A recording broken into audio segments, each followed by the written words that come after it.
چاندپور کے چھوٹے سے ریلوے اسٹیشن پر خزاں کی شام اتر چکی تھی۔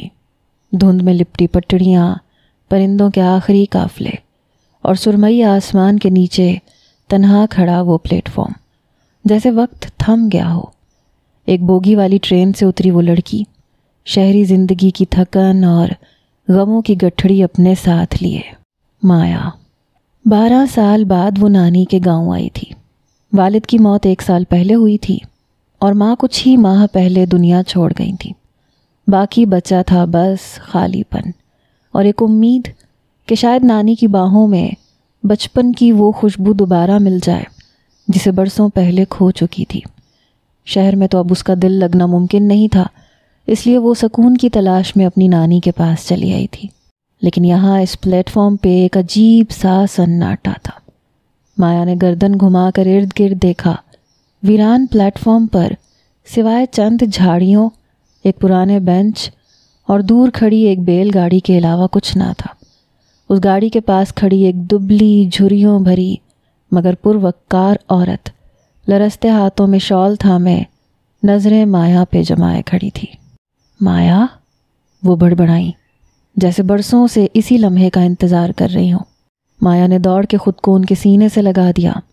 بشرا بیگم کی باہوں میں وہی ایمان، وہی پیار تھا جس کی اسے ضرورت تھی۔ نانی کے سینے سے لگتے ہی وہ خاموش آنسو بہانے لگی۔ دل میں جو تکلیف تھی وہ آنسوؤں کی صورت بہنے لگی۔ ماں کی موت کا غم ایک بار پھر تازہ ہو گیا تھا۔ کچھ یہی حال بشرا بیگم کا بھی تھا۔ کتنے ہی لمحے خاموشی کی نظر ہو گئے۔ چلو بیٹی، دیر ہو رہی ہے، چاندنی رات جلدی اترتی ہے اس موسم میں۔ نانی کے لہجے میں عجیب سا تناؤ چھپا تھا۔ اپنے سینے سے مایا کو دور کرتی وہ اس کا ہاتھ پکڑے دھیمے دھیمے چلنے لگی، اور ان کی بات پر مایا حیران رہ گئی تھی کیونکہ اسے اس بات کا مطلب سمجھ میں نہیں آیا تھا۔ نانی نے اس کا سامان بیل گاڑی پہ ڈالا، پھر اس کے سہارے خود بھی بیل گاڑی پہ بیٹھ گئیں۔ بیل گاڑی آہستہ آہستہ گاؤں کی کچی سڑکوں پہ چلنے لگی۔ مایا چپ چاپ باہر دیکھتی رہی۔ سرسوں کے کھیت، برگد کے پرانے درخت، خاموشی میں ڈوبی گلیاں اور دور اونچے ٹیلے پہ بنے وہ کھنڈر، سب کچھ کسی خواب جیسا لگ رہا تھا، مگر مایا کو یہ خواب جلد ہی ایک ڈراؤنا عکس دکھانے والا تھا۔ جب وہ نانی کے پرانے مگر صاف ستھرے گھر میں پہنچی تو اندھیرا چھا چکا تھا۔ ایک پرانا لالٹین دیوار پہ ٹنگا تھا اور صحن میں نیم کا پیڑ اپنی جڑوں سے قصے سناتا محسوس ہو رہا تھا۔ زمانہ کہاں پہنچ گیا تھا، لیکن اس گاؤں میں ابھی بھی بجلی نہیں تھی۔ سب کچھ پرانے دور کا تھا۔ کوئی نئی سہولت یہاں دستیاب نہیں تھی، یہاں تک کہ موبائل فون کے نیٹ ورک بھی نہیں آتے تھے۔ یہ بات اسے یہاں آنے سے پہلے معلوم نہیں تھی۔ جب موبائل فون کے نیٹ ورک نہیں آئے تو اسے اندازہ ہوا کہ وہ شہر چھوڑ کے اب واقعی ایک گاؤں میں پہنچ چکی ہے۔ بشرا بیگم نے اسے موبائل ہاتھ میں تھامے پریشان دیکھا تو ان کے چہرے پہ ایک مسکراہٹ آ گئی۔ تمہیں کچھ وقت لگے گا یہاں کے ماحول کو سمجھنے میں۔ یہ گاؤں شہر جیسا نہیں ہے، لیکن یہاں شہر سے زیادہ سکون ہے، نانی نے دھیرے سے کہا۔ مگر یاد رکھنا، اس گاؤں میں ہر چیز ویسی نہیں ہے جیسی نظر آتی ہے، خاص طور پہ چاندنی راتیں۔ یہاں کی چاندنی راتوں میں ہر کوئی مغرب سے پہلے اپنے گھروں کو پہنچ جاتا ہے۔ اسی لیے تم سے بھی یہی کہوں گی کہ بلا ضرورت مغرب کے بعد باہر نہ جانا۔ مایا نے سوالیہ نظروں سے انہیں دیکھا، مگر وہ خاموشی سے چائے بنانے چلی گئیں۔ مایا کے ماتھے پہ الجھن کی لکیریں ابھرنے لگیں۔ نانی کی عجیب و غریب باتیں اور مغرب کے بعد کا سناٹا اس کا دل دہلا رہا تھا۔ اس نے کبھی اتنا سناٹا محسوس نہیں کیا تھا۔ شہر میں جس جگہ اس کا گھر تھا وہاں ہر وقت گاڑیوں کا شور سنائی دیا کرتا تھا۔ وہ شہر کی ایک مرکزی شاہراہ کے قریب رہتی تھی، اسی لیے سکون اور سناٹے سے اس کا کوئی واسطہ نہیں تھا۔ وہ جس سکون کی طلب میں یہاں آئی تھی، اب وہی سکون اس کے اندر کچوکے لگا رہا تھا۔ نانی کے ہاتھوں کی گرما گرم چائے اور پکوڑوں سے اس کا پیٹ بھر گیا تھا۔ رات کا کھانا اس نے گول کیا اور نانی کے ساتھ باتیں کرنے لگی۔ وقت کہاں گزرا پتہ ہی نہیں چلا۔ وہ اپنی ماں کو یاد کرتی، ان کے قصے دہرانے لگی، اور پھر رات گئے۔ مایا بستر پہ لیٹی تو نیند اس کی آنکھوں سے کوسوں دور تھی۔ وہ کھڑکی سے جھانک رہی تھی۔ چاند پوری آب و تاب سے کھلا ہوا تھا۔ سفید دودیا روشنی گلیوں پہ چھا رہی تھی۔ ہر چیز نرمی اور پراسرار سکون میں لپٹی ہوئی تھی۔ وہ سوچنے لگی کہ چاندنی رات میں ایسا کیا ہوتا ہے کہ گاؤں والے جلدی اپنے گھروں میں چلے جاتے ہیں۔ اتنے میں اچانک ایک سسکی کی آواز اسے سنائی تھی، جیسے کوئی عورت درد سے کراہ رہی ہو۔ آواز کھنڈرات کی طرف سے آ رہی تھی۔ مایا تڑپ کے اٹھی، کھڑکی سے سر نکال کے سنا۔ پھر وہی سسکی، پھر ایک دھیمی سی سرگوشی۔ وہ لوٹ آئی ہے، وہ پھر چاندنی رات میں آئی ہے۔ مایا کا دل دھڑکنے لگا۔ وہ بھاگ کے نانی کے کمرے میں گئی۔ نانی، وہ کھنڈرات کی طرف سے کوئی آواز آ رہی ہے، کوئی رو رہا ہے۔ بشرا بیگم نے ایک لمحے کے لیے آنکھیں بند کی، پھر آہستہ سے بولی، مایا یاد رکھو، چاند پور کی چاندنی راتوں میں پرانی روحیں جاگتی ہیں۔ تم صرف کچھ دن کے لیے آئی ہو، اس لیے خود کو تھکانے کی کوشش نہ کرو۔ مایا کے دل میں خوف کی ایک سرد لہر دوڑ گئی۔ اس نے اپنے کانوں پہ ہاتھ رکھے اور آنکھیں کس کے بند کر لیں۔ نیند اس کی آنکھوں سے بہت دور تھی، لیکن دھیرے دھیرے ماحول میں سناٹا چھایا اور خود بخود تھکن سے اس کی آنکھیں بند ہو گئیں۔ کبھی کبھی وہ بند ہوتی آنکھوں سے بھی چونک کر اٹھ جاتی اور پھر یہاں وہاں دیکھتی، ذکر و اذکار کرنے لگتی۔ انہیں کافی دیر گزر گئی اور پھر تھکن کی وجہ سے وہ اتنی گہری نیند سوئی کہ صبح اس کی آنکھ فجر کے وقت کھلی۔ صبح کی روشنی نرم دھوپ کی صورت آنگن میں بکھری ہوئی تھی۔ نیم کے درخت سے شبنم کے قطرے ٹپک رہے تھے اور صحن میں بیٹھ کر بشرا بیگم دھیرے دھیرے تسبیح پھیر رہی تھیں۔ مایا رات کی خوفناک آوازوں کو جھٹکنے کی کوشش میں مصروف تھی، مگر دل سے وہ سسکیاں جیسے چپک گئی تھیں۔ نانی، کل رات وہ آواز، وہ خواب نہیں تھا، میں جاگ رہی تھی۔ مایا کی آواز میں خوف بھی تھا اور ضد بھی۔ بشرا بیگم نے ایک گہری سانس لی۔ مایا، کچھ باتوں پہ پردہ پڑا رہے تو اچھا ہے۔ ہر بات کی تہہ میں جانے کی ضرورت نہیں ہوتی۔ کبھی کبھی سچائی کا چھپا رہنا بھی انسان کے حق میں بہتر ہوتا ہے۔ نانی کے اس انداز پہ مایا خاموش ہو گئی، مگر وہ دل میں فیصلہ کر چکی تھی کہ وہ سچ جان کے رہے گی۔ لیکن بھلا اکیلے وہ اس راز تک کیسے پہنچ سکتی تھی؟ نانی نے اسے اپنے ہاتھوں سے تازہ ناشتہ بنا کے دیا۔ خالص مکھن کے ساتھ نانی کے ہاتھ کے پراٹھے کھانے کے بعد وہ بہت زیادہ ہیوی فیل کر رہی تھی، کیونکہ شہر میں وہ ان سب چیزوں سے بہت دور رہتی تھی۔ کچھ ہی دیر بعد اس کی طبیعت عجیب سی ہونے لگی تو وہ یوں ہی اٹھ کے یہاں وہاں گھومنے لگی اور پھر ایسے ہی گھر سے باہر نکل گئی۔ گاؤں میں ہر کوئی اسے حیرت سے دیکھ رہا تھا۔ شاید وجہ اس کا شہری لباس تھا یا پھر اس کا یوں گاؤں کی گلیوں کے چکر کاٹنا۔ وہ گاؤں کے بچوں کے ساتھ کھیلتی ہوئی آگے بڑھنے لگی۔ گاؤں کا منظر اس وقت بہت ہی خوبصورت معلوم ہو رہا تھا۔ خزاں کے موسم میں تقریباً ہر درخت ہی اپنے پتوں کا رنگ بدل کر زرد کر چکا تھا اور گاؤں کی خوبصورتی میں اس سے مزید اضافہ ہوا تھا۔ گاؤں کی گلیوں کا چکر لگاتے ہوئے وہ قریبی بازار تک پہنچ گئی۔ سادہ سا بازار تھا، 2-3 چھوٹی دکانیں، ایک چائے کا ہوٹل اور پرانے در و دیوار میں بسا ہوا سناٹا۔ وہاں ایک دکان پر بوڑھا دکاندار، جس کے ہونٹوں پر گلابی نسوار کا رنگ جمع ہوا تھا، مایا کو پہچان کے بولا، بشرا بیگم کی نواسی ہو نا؟ بڑا سناٹا تھا ان کے گھر میں برسوں سے۔ تم نے اچھا کیا تم آ گئی، بیچاری سارا وقت اکیلی رہتی ہیں۔ کبھی کبھی تو انہیں دیکھ کے مجھے بھی ترس آتا ہے۔ اس عمر میں اکیلے زندگی گزارنا بڑا مشکل کام ہے۔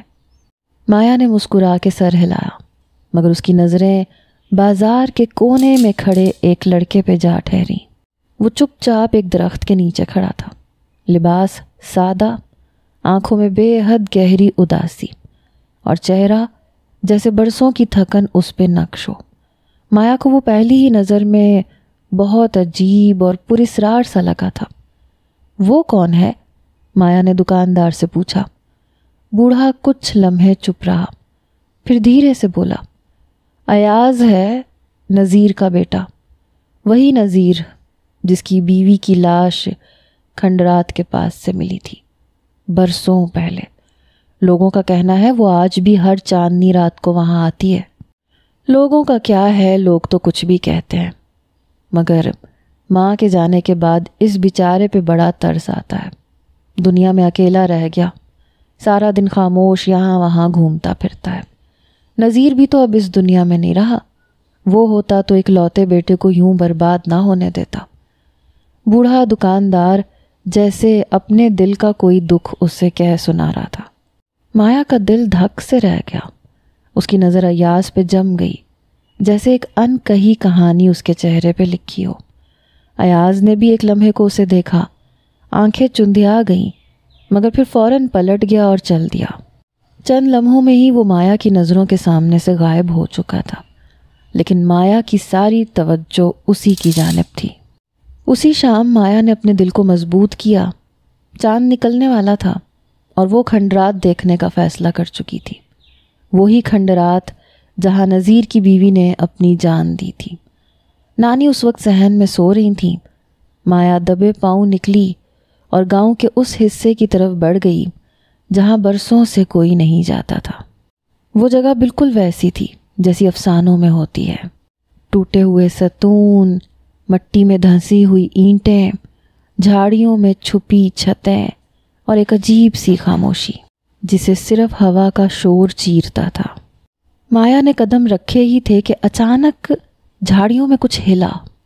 وہ چونکی، پھر سامنے ایک سایہ نمودار ہوا۔ مایا نے پلٹ کے بھاگنا چاہا مگر کسی نے اس کا ہاتھ تھام لیا۔ مایا کی چیخ اس کے حلق میں ہی دم توڑ گئی، ہاتھ پاؤں بری طرح سے کانپنے لگے۔ کون ہو تم اور یہاں کیا کر رہی ہو؟ آواز دھیمی مگر سخت تھی۔ یہ ایاز تھا۔ مایا نے ہمت جمع کی۔ میں بشرا بیگم کی نواسی ہوں، شہر سے آئی ہوں۔ میں جاننا چاہتی ہوں کہ یہاں کیا ہے، راتوں کو کون روتا ہے، اور تم یہاں کیوں آتے ہو؟ ایاز نے گہری نظروں سے اسے دیکھا، پھر آہستہ سے بولا، یہ وہ جگہ ہے جہاں میری ماں کا آخری سانس دفن ہے۔ میں یہاں اس لیے آتا ہوں کہ یہی وہ واحد جگہ ہے جہاں مجھے سکون ملتا ہے، اپنائیت کا احساس ہوتا ہے۔ میں اپنی ماں کے لیے یہاں آتا ہوں۔ مایا کا دل جیسے کسی نے مٹھی میں لے لیا۔ ایاز نے پیچھے دیکھا، جیسے کوئی سایہ اس کا تعاقب کر رہا ہو۔ چلو یہاں سے، تمہیں اس جگہ آنے کی کوئی ضرورت نہیں، یہاں میری ماں اور اس کی یادوں کے سوا اور کچھ نہیں۔ مایا پلٹنے لگی، لیکن اس سے پہلے ایک جھاڑی کے پیچھے سے ہلکی سی ہنسی کی آواز آئی، عورت کی ہنسی، اور پھر ایک سایہ لمحے بھر کو نمودار ہوا۔ سفید لباس، بکھرے بال اور خون سے تر آنکھیں۔ مایا کی چیخ نکل گئی اور ایاز نے فوراً اسے بازو سے تھاما۔ چلو یہاں سے، اب تم نے دیکھ لیا ہے۔ مایا نے پلٹ کے دیکھا، سایہ غائب تھا، مگر زمین پر گلاب کی ایک مرجھائی ہوئی کلی پڑی تھی، خون میں بھیگی ہوئی۔ وہ چکرا کے ایاز کی باہوں میں ہی بے ہوش ہو گئی۔ ایاز نے اسے سنبھال کے کچی مٹی پہ لٹایا، قریب بہتی نہر سے پانی لا کے اس کے منہ پہ چھینٹے مارے۔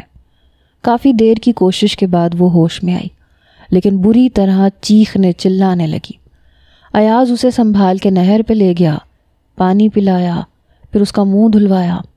کچھ ہی دیر بعد ایاز کی سنگت میں وہ سنبھل گئی۔ اس بات کا ذکر کسی سے نہ کرنا، چلو اب میں تمہیں تمہاری نانی کے گھر چھوڑ دوں۔ ایاز اسے اپنے ساتھ ہی اس کی نانی کے گھر چھوڑنے چلا آیا۔ وہ سارا راستہ خاموش رہے، کیونکہ اس کے اندر اتنی ہمت بھی نہیں تھی کہ وہ فی الحال ایاز سے کوئی سوال جواب کرتی۔ وہ جو بے انتہا بے خوف اور نڈر تھی، آج ایک پل میں اس کی ساری بہادری نکل گئی تھی۔ اپنے گھر میں داخل ہوتے ہوئے اس نے پلٹ کے ایاز کو دیکھا، جو تیزی سے واپسی کی راہ پہ مڑ گیا تھا۔ بڑی مشکل سے لڑکھڑاتے قدموں سے وہ اندر داخل ہوئی اور صحن میں پڑی چارپائی پر لیٹ گئی۔ اس کا ماتھا بخار سے تپنے لگا تھا۔ بشرا بیگم اسے دیکھ کے فوراً اس کے پاس دوڑی چلی آئیں۔ کہاں چلی گئی تھیں تم؟ کب سے تمہارا انتظار کر رہی تھی۔ لیکن اس کی طرف سے کوئی جواب نہ پا کے انہوں نے فوراً اس کے ماتھے پہ ہاتھ رکھا۔ لگتا ہے گاؤں کی گرمی نے تمہیں بیمار کر دیا ہے، کیا ضرورت تھی اتنی دھوپ میں گاؤں کی گلیوں کی خاک چھاننے کی۔ وہ جلدی سے ٹھنڈے پانی کا کٹورا لے آئیں اور اس کے ماتھے پہ پٹیاں رکھنے لگیں۔ کچھ ہی دیر بعد وہ اپنے ہوش و حواس سے بیگانہ ہو گئی۔ اسے وقت گزرنے کا احساس بھی نہ ہوا، اور پھر صبح کے دھندلکے میں جب مایا کی آنکھ کھلی تو وہ لمحے بھر کو سمجھ نہ سکی کہ رات کا وہ سارا واقعہ خواب تھا یا حقیقت۔ کیا وہ سچ میں اس کھنڈر پہ گئی تھی؟ کیا اس نے جو دیکھا تھا وہ حقیقت تھی یا پھر وہ کوئی خواب دیکھ کے اٹھی تھی؟ یہی سوچتے ہوئے وہ اٹھ کے بیٹھ گئی۔ بشرا بیگم نے اسے جاگتے دیکھا تو ان کی جان میں جان آئی۔ ساری رات وہ اس کے سرہانے بیٹھ کے پٹیاں کرتی رہی تھیں۔ کھڑکی سے باہر ابھی بھی چاندنی کی مدھم چمک باقی تھی، لیکن دل کی دھڑکنیں گواہی دے رہی تھیں کہ کل جو کچھ وہ دیکھ چکی ہے وہ سب سچ تھا۔ ناشتے کے بعد نانی نے اسے گاؤں کی حکیمی دوا دی اور اس کا دھیان بٹانے کے لیے ایک پرانی چادر بچھائی اور پرانے صندوق کو کھولنا شروع کیا جو کئی برسوں سے بند پڑا تھا۔ مایا چپ چاپ قریب بیٹھ گئی۔ بشرا بیگم اس کا دل لگانا چاہتی تھی تاکہ اسے گاؤں میں بوریت کا احساس نہ ہو، یا پھر وہ بھری دوپہر میں گاؤں کی گلیوں کی خاک چھاننے نہ نکل جائے۔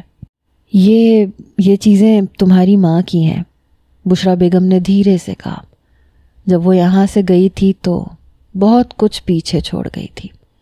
مایا نے صندوق میں جھانکا، پرانی چوڑیاں، کچھ بچپن کی تصویریں اور ایک سبز رنگ کی مخملی جلد والی ڈائری جس پہ سنہری دھاگے سے نام لکھا تھا، زری۔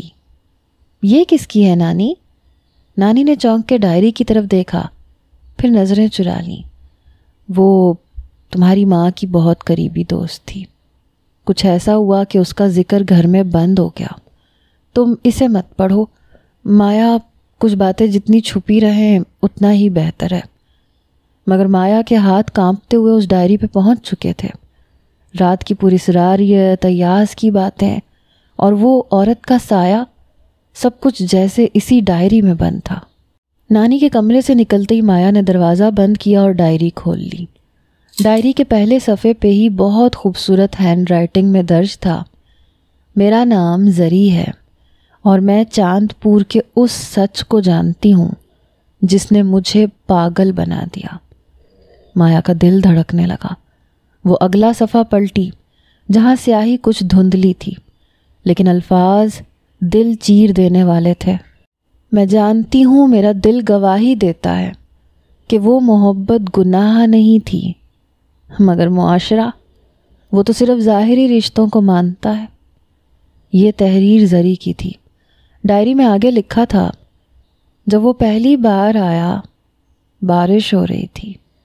اس کی آنکھوں میں وہ غرور تھا جو صرف وڈیروں کی آنکھوں میں ہوتا ہے، مگر اس دن اس نے مجھے انسان کی طرح دیکھا، عزت دی اور شاید محبت بھی کی۔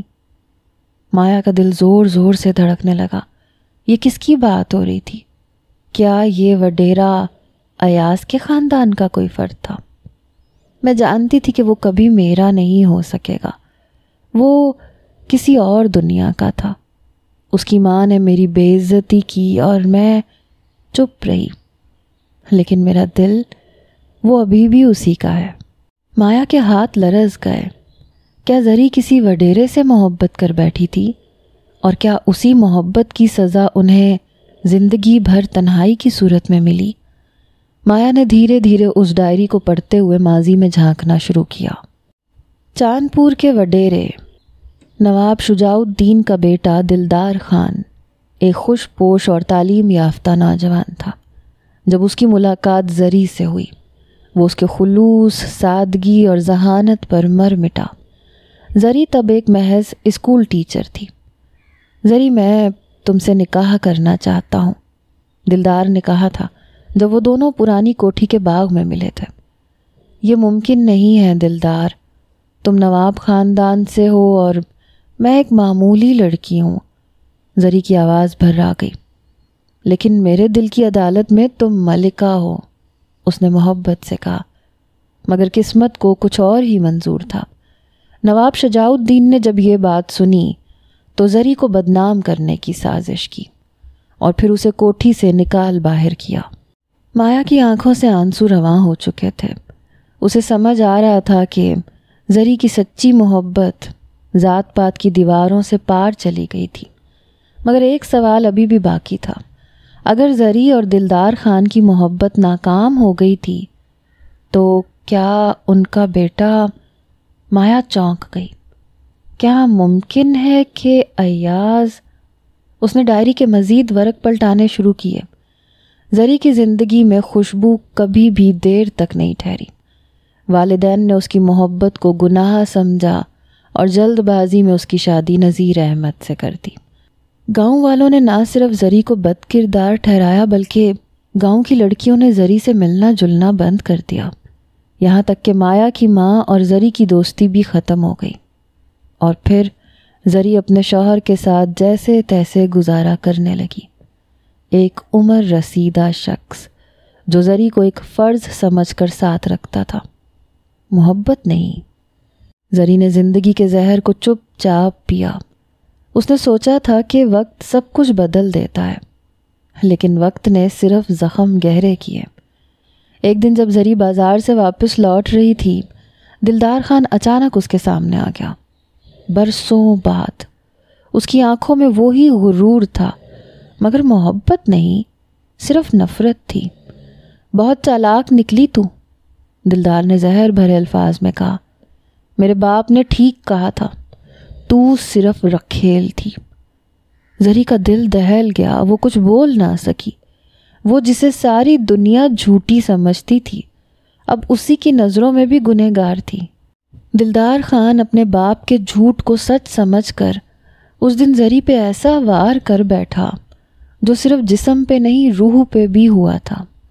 اس نے اپنی محبت کی تذلیل کرتے ہوئے زری کو ایک سانحے میں بدل دیا۔ وہ زری کو کھینچ کے پرانے کھنڈرات میں لے گیا اور وہاں اس کی عزت کو تار تار کر دیا۔ زری اس وقت امید سے تھی، اس کے اندر ایک ننھی جان پروان چڑھ رہی تھی، ایاز۔ اس نے خاموشی سے وہ بوجھ اٹھایا صرف اپنی اولاد کے لیے، لیکن جب ایاز پیدا ہوا اور وہ پلنے لگا تو زری کا دل ہر لمحہ خون کے آنسو روتا تھا۔ وہ چاہتی تھی کہ ایاز کو ہر سچ سے دور رکھے، لیکن جھوٹ بھی تو ہر دیوار میں دراڑ ڈال دیتا ہے۔ ایک دن جب زری دل اور دماغ کی کشمکش سے ہارنے لگی تو اس نے خود پہ بیتی ہر اذیت ڈائری کے اندر درج کی اور اسے اپنی دوست یعنی مایا کی ماں کے پاس پہنچا دیا، اور خود وہ خاموشی سے اسی جگہ چلی گئی جہاں دلدار کا ڈیرا تھا، وہی جگہ جو آج کھنڈرات میں تبدیل ہو چکی تھی۔ اس نے ایک رسی تھامی اور خود کو وقت کے تانے سے آزاد کر دیا۔ وہیں وہ پرانا درخت تھا، وہی جس کی چھاؤں میں ایاز اکثر بیٹھا کرتا تھا، وہی جگہ جہاں ایاز اکثر آ کر اس کی خوشبو محسوس کیا کرتا تھا۔ اب اس جگہ صرف خاموشی تھی۔